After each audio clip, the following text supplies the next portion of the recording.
Hey, what's up, friends? Mike Myers here with the Songwriting for Guitar podcast, episode number 56, Heather Evans.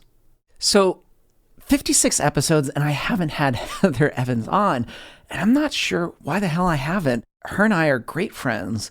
We've worked on so many songs together. So many of those songs have been placed. Hands down, one of the best collaborations I've ever experienced. And here we are, 56 episodes later. I'm like, hey, you should be on the podcast. To me, Heather defies so many myths about music and an artistry career and what people think it should look like. She is the opposite, and that's what I love about her. I love her passion for music, her passion for helping others, but also her story of how she's gotten here and how she's faced really tough decisions, really tough life circumstances head on. She hasn't allowed those things to define her.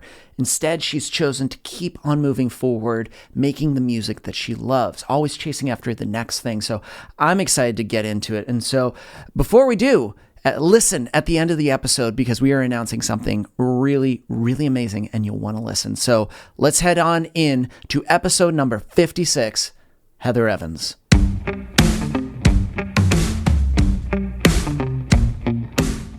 Heather. Hype me up. Hello, how are you?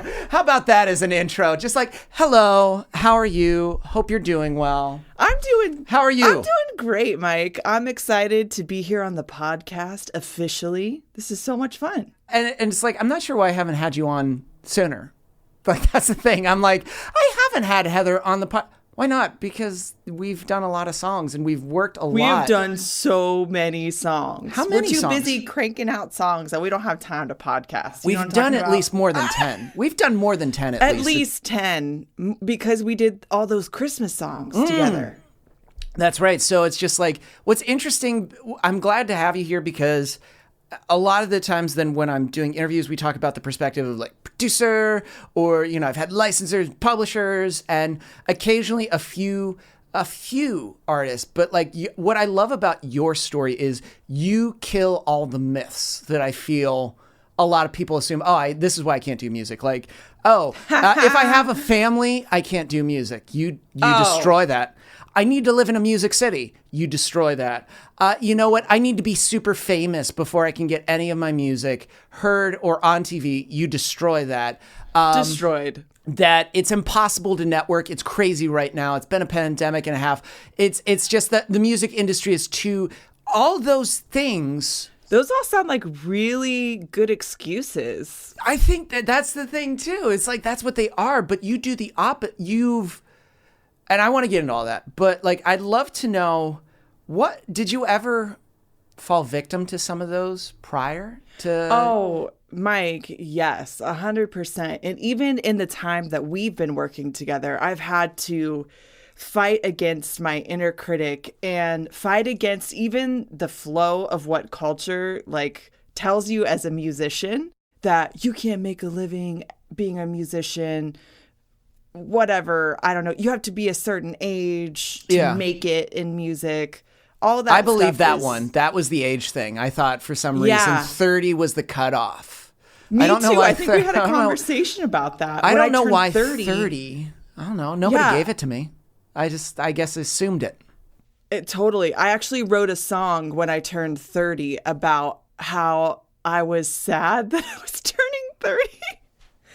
Because I thought my life was over or something. Or I should have had my life more figured out at that point. But we're always learning and growing. And if you're not learning and growing, you know, you got to re-examine something in your life. You know? You're going to forever be learning and growing. It doesn't stop at a certain age. And it's like sometimes we believe those myths for the sake of like somebody told us, or it's just like we believe a false narrative or a mirage that doesn't really exist. But like, that's our form of just like, well, if it doesn't reach a certain age, I thought it was a band. What got you into songwriting? And also the idea of how did you land? I know you had one of your first placements pretty early on. And there was this pause where you kind of just like stopped for a little bit. Yep. Yeah, so my story is, it starts when I was in third grade and I had like I was writing poetry at Yeah. the time. And my third grade teacher, Mrs. Price, like encouraged me in my poetry. And she was like, Heather, you write really good poems. And she actually entered one of my poetry entries or whatever into a contest and it won. And in third grade, like, that's so cool. And that put something in me that I just like kept journals of poetry growing up. And when I was 12, I started playing guitar and I realized, oh, I could turn these journals of poetry into songs. And instead of writing just poetry, I started making them into songs. And I was listening to artists like, you're going to judge me, and I'm not. I don't care. Like Michelle Branch, Vanessa Carlton, Avril Lavigne. Those were my like homegirls. Here's and I the was thing. Like, I want to be them when I I grow up. love Avril's new album that came out. It's amazing. Right? She's still crushing it. She's still crushing it. Like, that entire album's amazing. Michelle Branch, like freaking Judy Stakey. She's still doing it, She too. signed Michelle Branch to her deal. She like mentored. Wow. So like she told me about, so it's like all of those I love, but those are also two very powerful artists that are, Yes. they make it their own and they're not looking to they're not looking to apologize for who they are or what they write about. I love it's it. just like they just exactly own it. Yeah, they're very authentic to themselves. And so at a young age, I'm like, I want to be an artist when I grow up. And my dad, for my 15th birthday, got me studio time.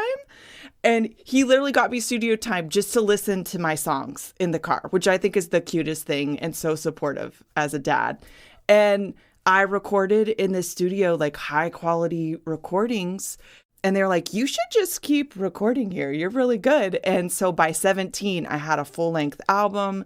Some of those songs they pitched to TV and film. And two of the songs ended up being on MTV's Laguna Beach, which at 18 years old, here I am. I've got songs on Laguna Beach. Yeah. People are messaging me. You know how, like, so back in the day, you have to wait till the end credits to find out who the artist is on the show. They would wait, find out who I was, look me up, scour the internet, email me.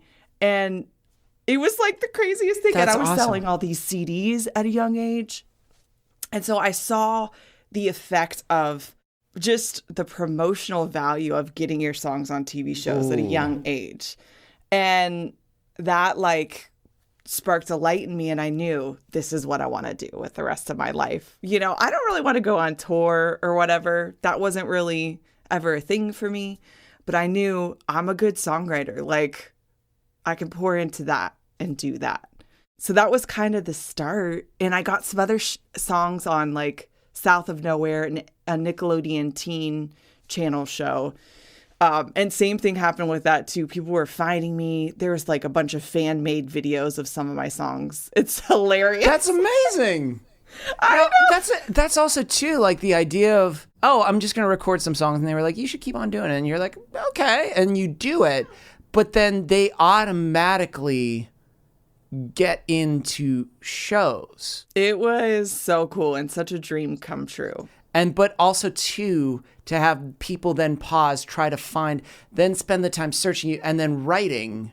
That is, you know, people say, well, you got to play shows to be legitimate. You can do that avenue, and It's almost like the backwards approach. Yeah. Do you know what I mean?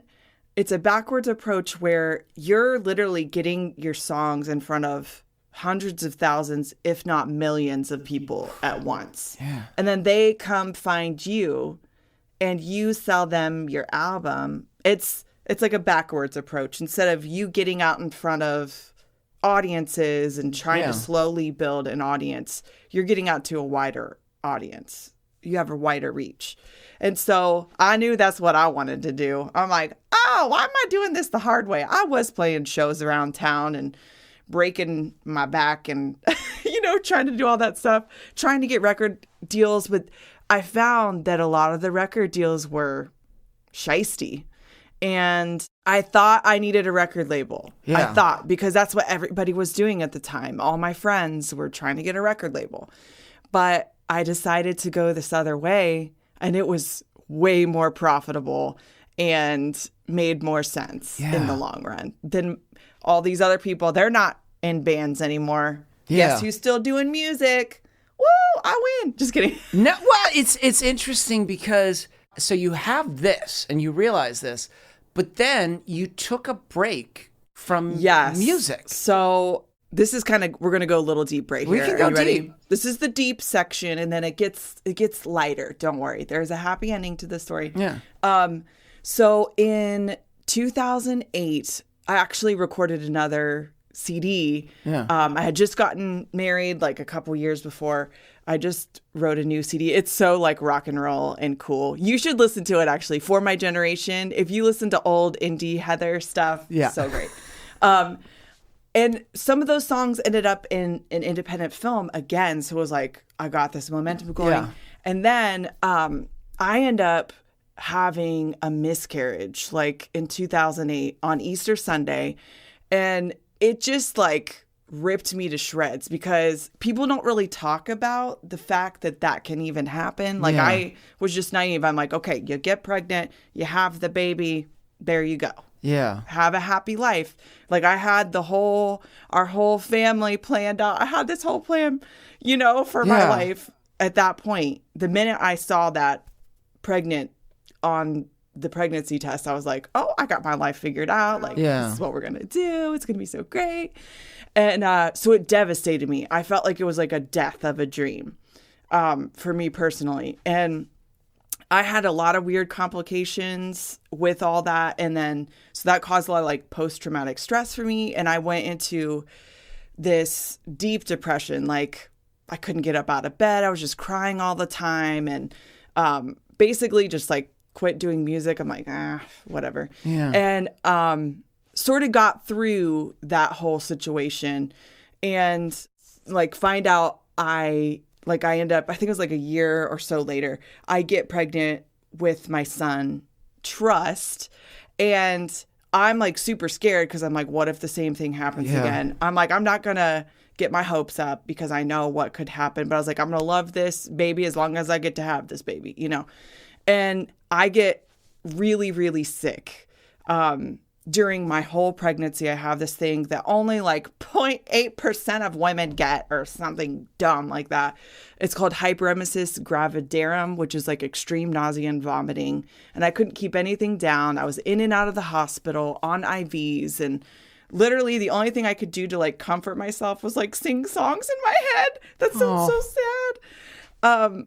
And I couldn't watch TV or see light or hear sound without throwing up. So it was basically just like misery for, pretty much a year, like 9 months, And then I finally have Trust, but I end up having congestive heart and lung failure. And literally, like, there was a moment where the doctor comes in and was like, you need to call her husband. She's probably not going to make it through the night. My husband, I had just had Trust, was with baby Trust at home.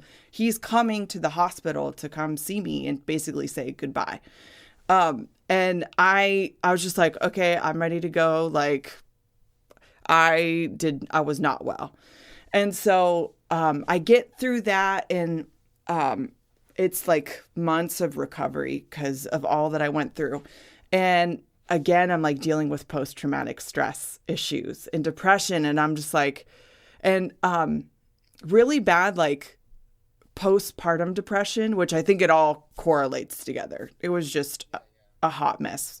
And so I, again, like have to put music on the back burner. And I'm just like, and I also dealt with, which I think a lot of women deal with this, when you have a baby, you're like, can I still keep doing music? And it ate me up inside because I'm like, there's these two competing things. Like, do I give up music completely and just go all in being a mom?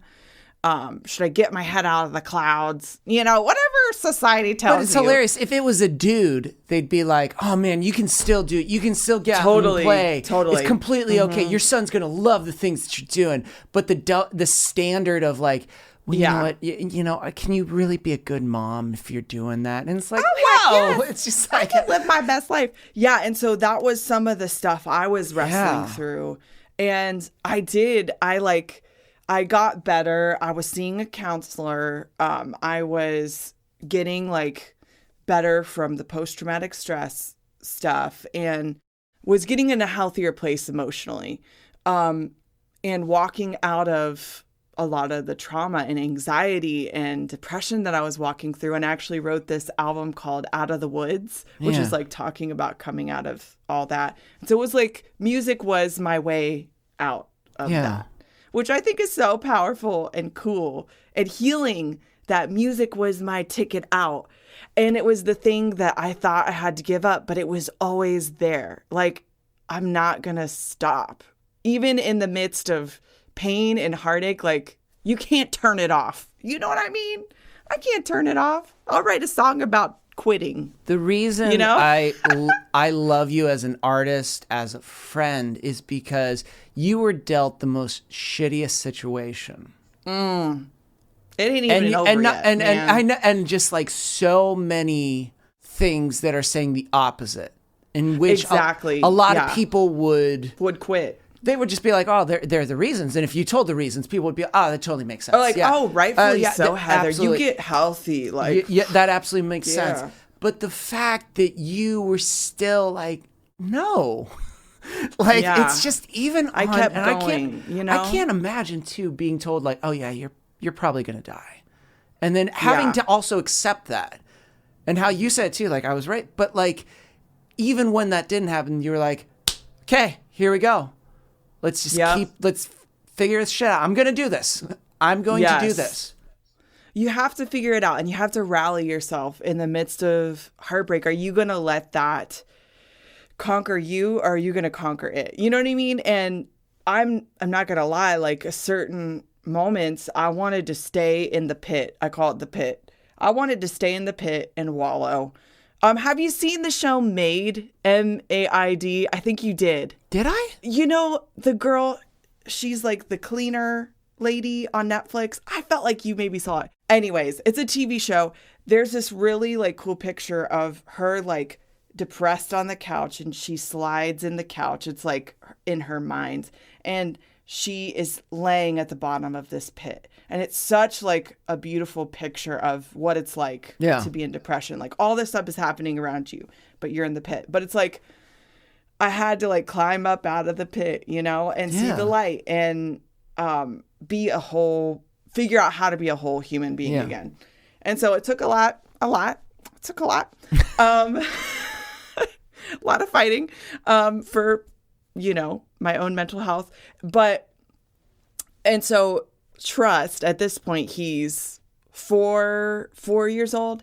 And I'm like, oh man, I am feeling good. He's getting older. I'm at such a good place. Like, I could start doing music again. And I do like, I get to sing the national anthem when President Barack Obama comes in town. Like, all these big doors were opening up for me. And I'm like, this is my moment. Let's go. I'm in. I'm all in. I'm back. Wouldn't you know it, that the day that I work through all of my post-traumatic stress issues, like, literally, I'm like, I am good. Like, I feel good. I'm healed. Like, I forget all of it. No, I find out I'm pregnant with my beautiful Story Joy.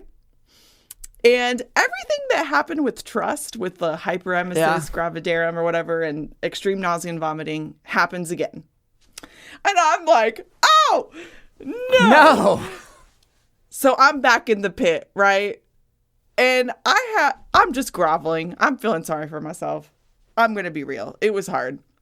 But I got through it. And this time I decided to bring like community in with me and like press in and not do it on my own. And it was much better that time around. It wasn't easier, but it was better mentally. So anyone who's listening, get into community wherever like you're at, like have a solid community around you to support you.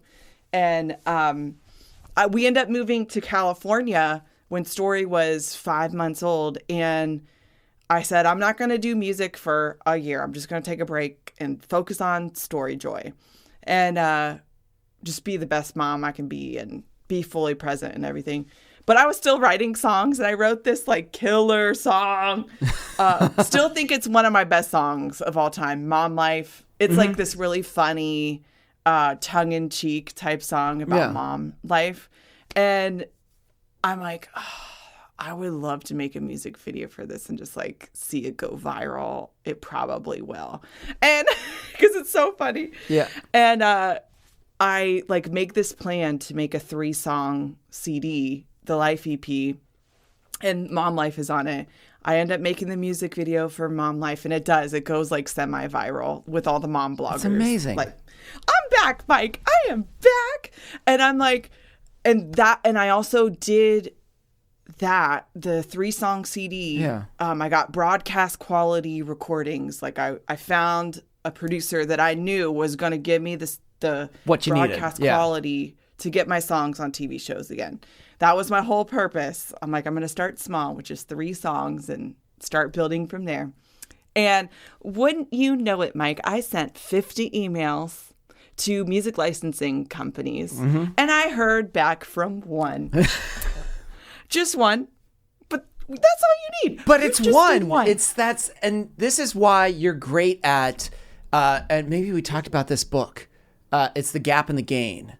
It's by Dan Sullivan. Yes. And he talks about like, there's the gap and you either focus on that or the gain. The gain out of that is you got one contact that you didn't I have got before. one, and it was huge. It was game changing. This was the contact that I needed. They got my songs on So You Think You Can Dance, a huge moment in So You Think You Can Dance.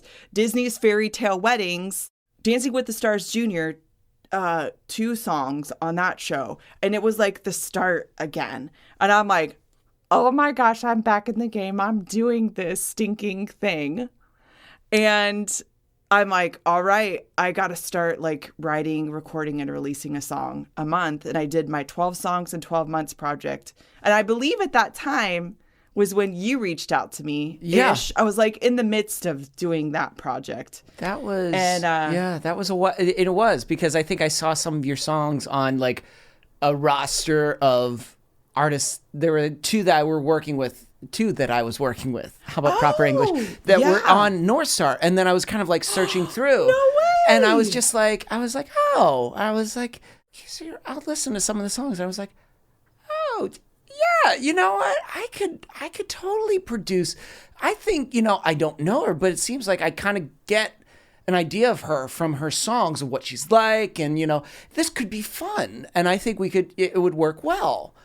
And it did. But what I find interesting in every iteration of you picking up again, for, whether it be the first time that you picked it up, the second time, again, the opportunities were not lacking. I think, when people say like, you're going to miss that opportunity. True. And I think that's the thing that they think music is one opportunity and one door. But you just walked through a series of several years of different opportunities that if you want to see it and you want to do it, you can.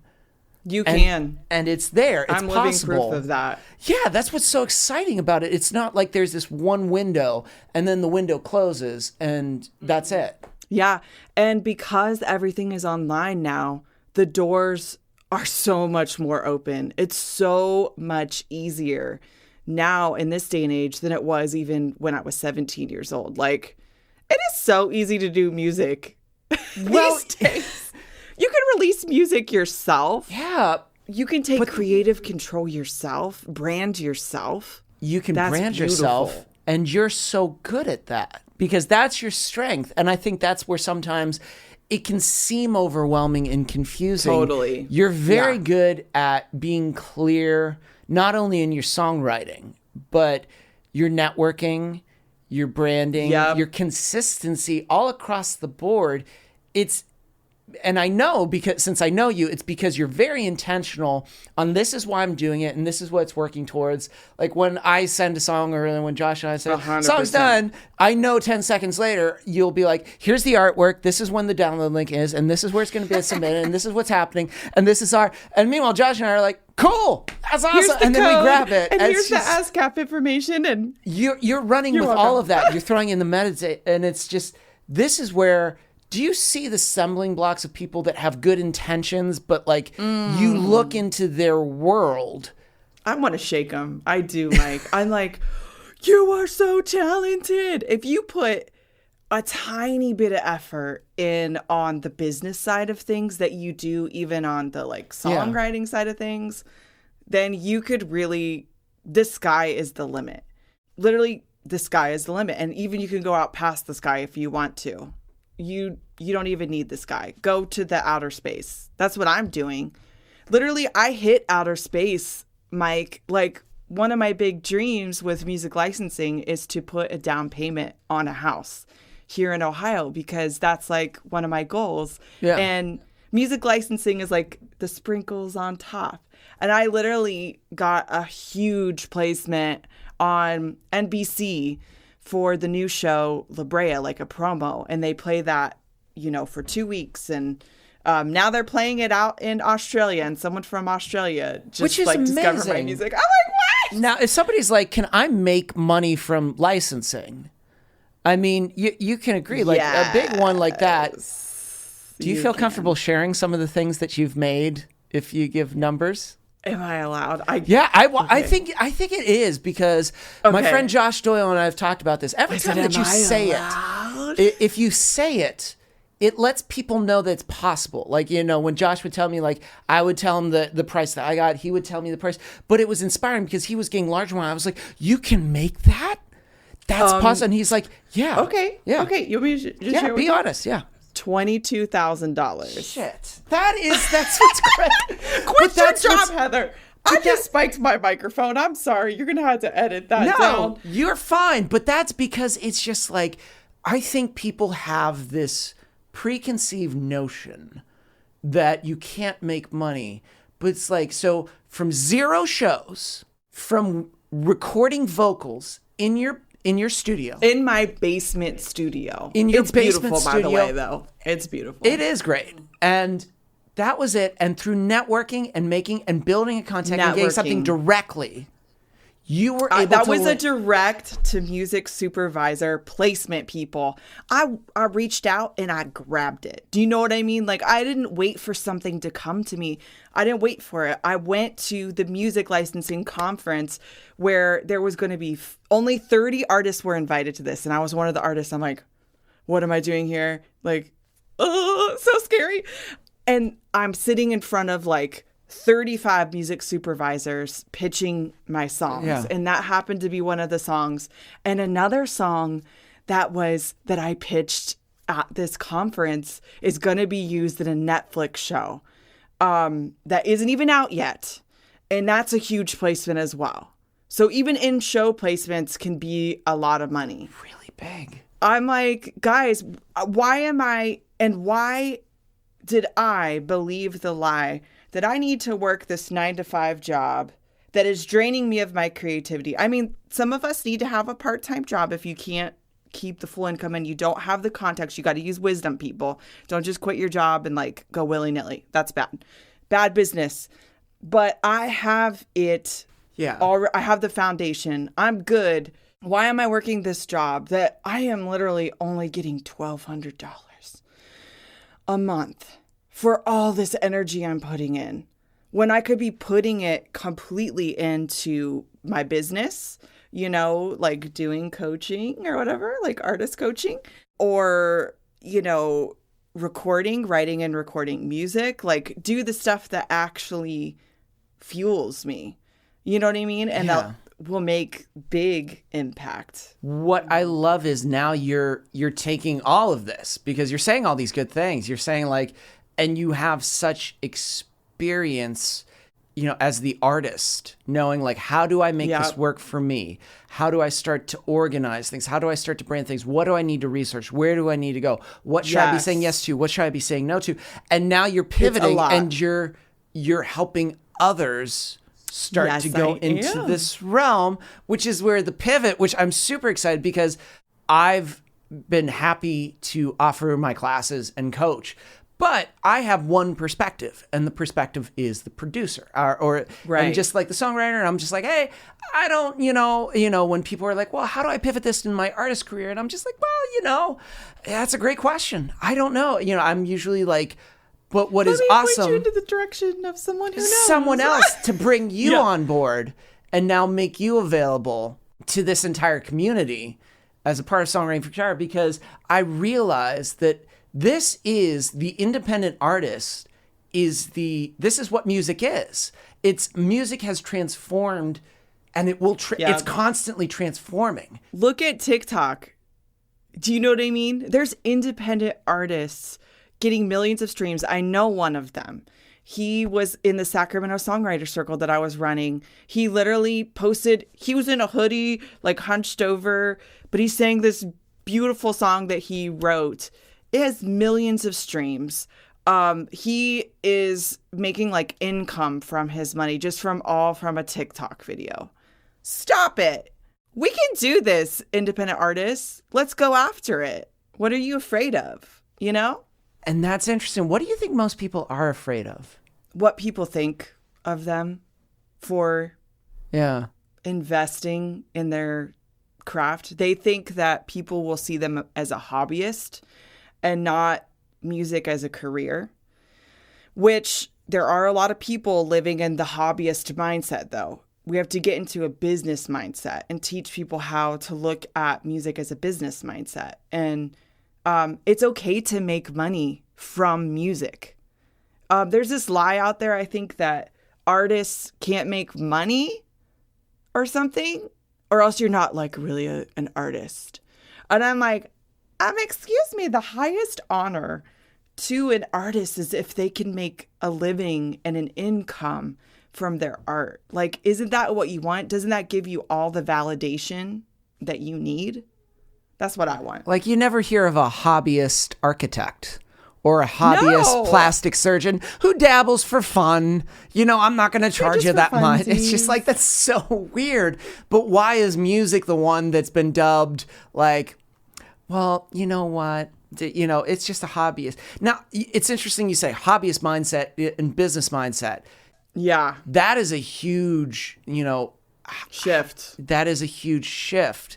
And I feel like this is where your value as a coach comes in, because a lot of people think they're in the business mindset, but there's a lot of things that they're doing. There's a lot of things. They're kind of shooting themselves in the foot a lot of the time, that they're going against it. It's so true. People think I have to do the normal touring. You know what I mean? Like, they think they have to do this one track, that there's only one track. I got to do touring, release an album, blah, blah, blah, whatever.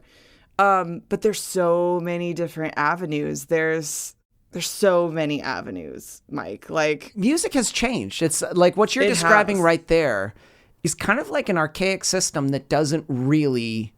It's not working anymore. It doesn't work. You have to adapt and you have to shift, especially in these COVID times. Like, all of my gigs that I was doing back in 2020, like, got shut down. So I had to think from a business perspective. All right, what do I need to shift my focus? How can I educate myself to start moving in that direction? So I did a bunch of music licensing classes, and I invested in certain areas. I invested on like my production skills and figuring out how to use Logic better. And, I use that downtime to write and to do co-writes, like with people like you who are interconnected in another way. Like, you are interconnected with different people than I am.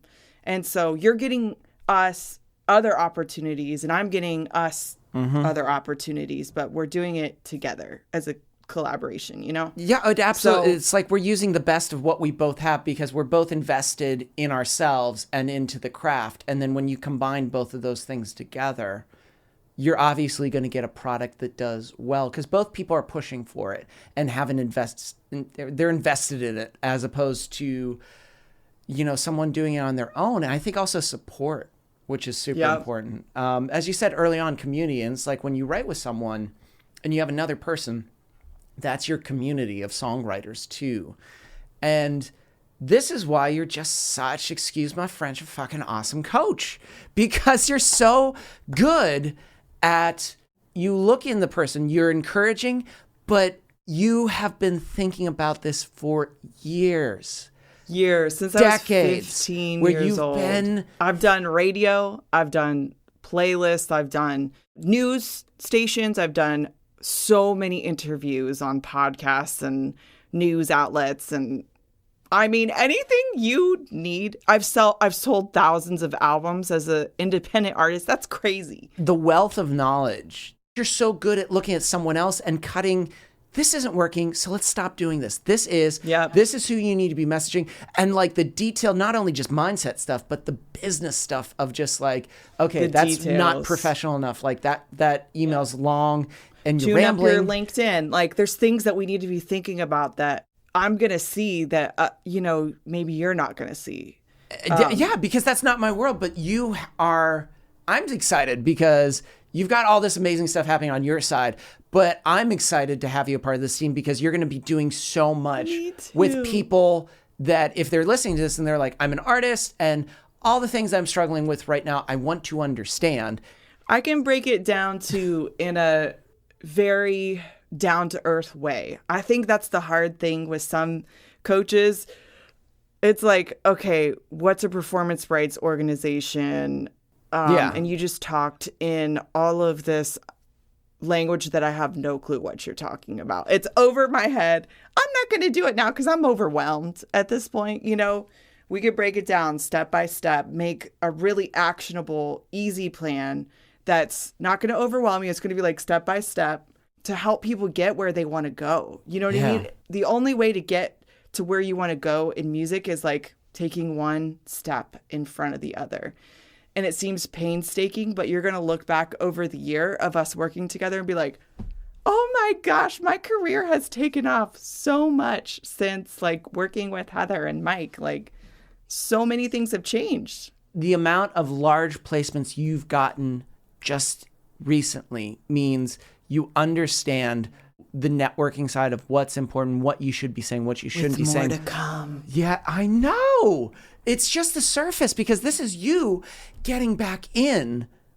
And it's so exciting to be like, if this is just like a little bit in. Watch out, world. Here I come. And that's what's exciting. So we're going to include the wait list because like, if you're listening to this and you're like, this is something I need right now, that you can get on this right now.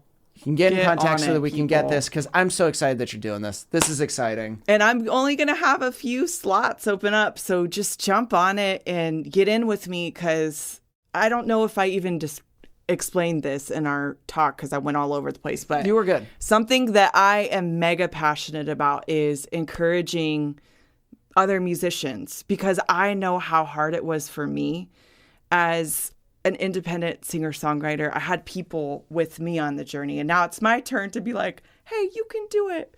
Like, don't give up. Keep going.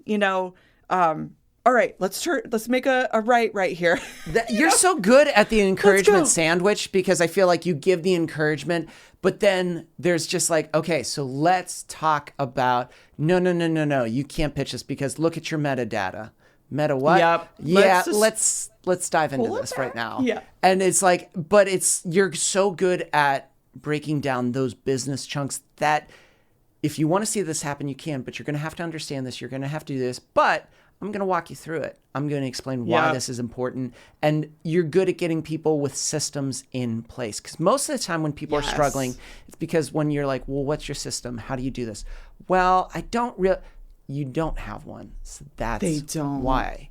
You're so good at developing them and showing them how to implement a system so that this can be a continual thing. Because good coaches don't show once, but they show this is how it is, and this is how you replicate it and do it.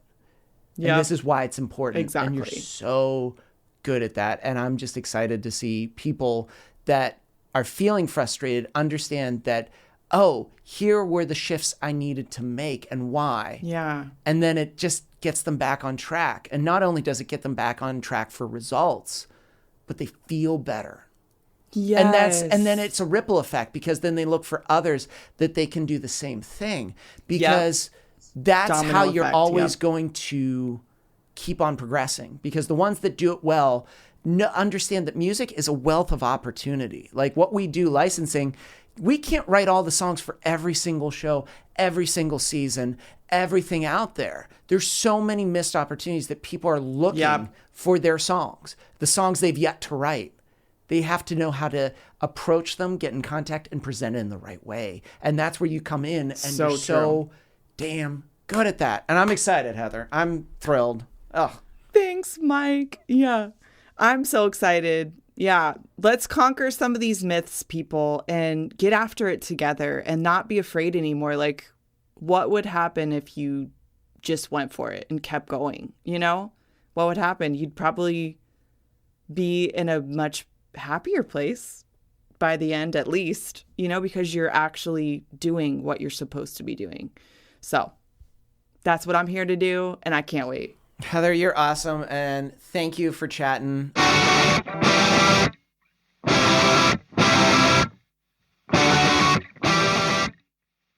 That's right. Heather Evans is joining the Songwriting for Guitar team, and I'm so excited because she's going to be coaching. She's going to be advising when it comes to licensing. If you're an artist that's just getting started, or you've been an artist and you feel like you're spinning your wheels, guess what? That's why Heather is there. She is going to help give insight. What are the things you should be working on? She's going to look into your world and be like, no, that's pointless. Don't do that. You don't need this. She's going to advise you how you can fast track your growth right now. So here's what you need to do. Go to songwritingforguitar.com, click coaching, and then click down to Heather Evans for a one-on-one session. That's right. She's going to meet you on Zoom, advise you. You'll get a roadmap. And guess what? You're going to feel way better because you had someone who has done this. Someone who has done this well, has gained the knowledge and experience, and is going to pass that on to you. Believe me, that is worth so much. So songwritingforguitar.com, click coaching, and then book your session with Heather, because believe me, those are going to get picked up very quickly. That does it for this week's episode. It was edited and produced by Chris Fafalius. I'm Mike Myers. Thanks for listening.